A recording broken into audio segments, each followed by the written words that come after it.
Okay, I know you think you've seen it all when it comes to eye tutorials.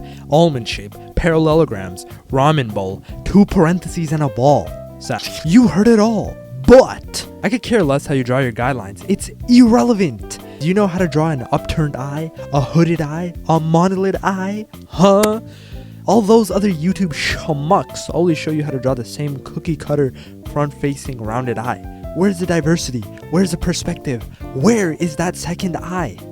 Dude, some of these YouTubers dedicated like 20 minutes for one eye. I could take one of the rudest ploppers ever and still have enough time left over to watch Snail Racing 2019 World Championship. Okay, so check me out. We got our first eye here, right? This is a downturned eye. More on downturned eyes later. But wait, hold up.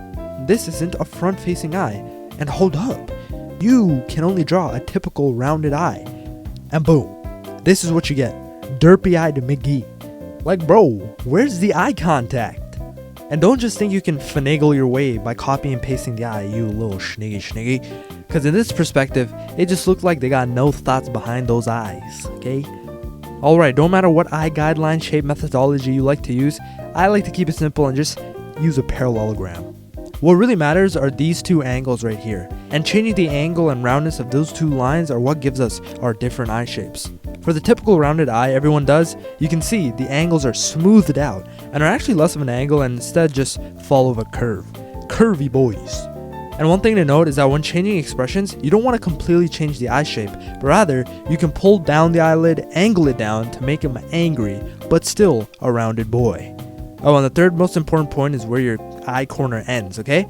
Like for this rounded eye, its eye corner is in the middle of the parallelogram, where in this eye, the eye corner ends near the top of the parallelogram. Okay, so let's start with the upturned eye. You want your top angle to be pretty smooth, and the bottom angle to be sharper, and the eye corner near the top of the parallelogram. Okay, then add the pupil, erase, eyelid fold, and the eyelashes, and you got an upturned eye. Next up is the downturned eye. So let's be a little bit smart here, okay? All you gotta do is just do the opposite of the upturned eye. But I don't believe in you, so what you want to do is you want your top angle to be sharper with the bottom being smoother, and the eye corner at the bottom of the parallelogram instead of the top. Sensational. Okay, add the rest, and there you go, downturned. For hooded eyes, you can actually have a little variety of how girthy the angle should be, and also adjust how curvy they can be. Because the main aspect of this eye actually has to do with the eyelid fold itself. But typically, I would say that both the bottom and top angles are pretty sharp, and therefore they're near the ends of the parallelogram. And this creates that flat top lid that we need, so after that we can just darken that line and add the lid coming out, and boom, we have a hooded eye. Ah yes, another hooded body part. Although, I don't think you can snip this part off unlike the other hooded rider. Anyways, for monolids, again, it's more about the lack of the lid than it is about the eye angles and such. So yeah, for monolids, I guess just snip the hood off of the hooded eye. Alrighty, okay, what was that? Like 5 eye types in a couple of minutes? Beat that, YouTuber schmucks. There's also eye styles where people use like makeup to show off a certain look, and like just off the top noggin, the popular ones that come to mind are like doe and siren eyes. The way I describe siren eyes is like the super seductive, down bad, you call her daddy eyes. And for the doe eyes, it's like super cute, I want your babies, but like with a nice slice of life anime family vibes. Siren eyes have like sharp angles, have thicker lashes, and more shadow, while the doe eyes is just generally rounder. But yeah, I'm not going to talk too much about styles, and that's like reaching the outer limits of my dude bro knowledge. You can look up whatever beauty guru you need to find better descriptions and tutorials and whatnot. Alrighty, time for some perspective. So let's just get the head down with the 2 guidelines for the center line of the face and the eye line. Now you want to make sure that the eye line follows the curvature of the head. We don't want no unclear stick guideline. We want that round, that curve defining perspective. So let's just get back down to the downturned eye. The eye closest to us, right, is going to be pretty similar to the front facing version, but it's just slanted slightly following that guideline. If it still looks a little derpy, then you could just use the liquefy tool to push the top and bottom angles closer far, however you like, until it looks right. Again, don't go stupid and crazy.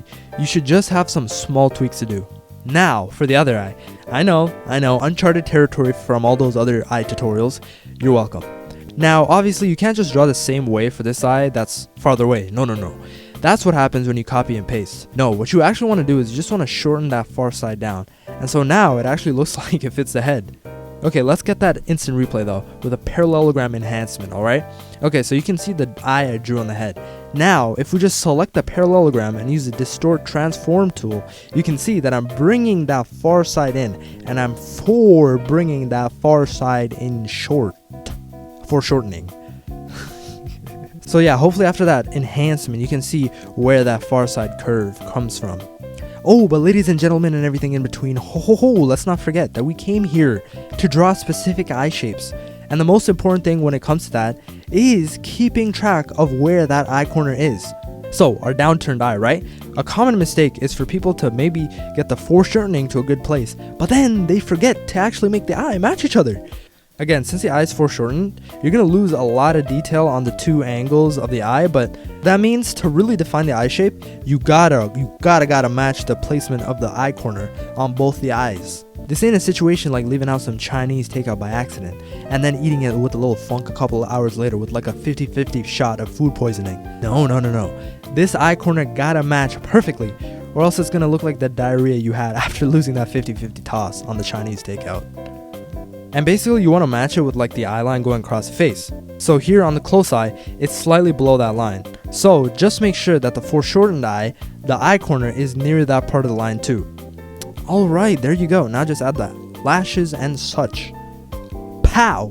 Congratulations, you have drawn the other eye. Next, all you gotta do is just render. Is pizzle lemon squism.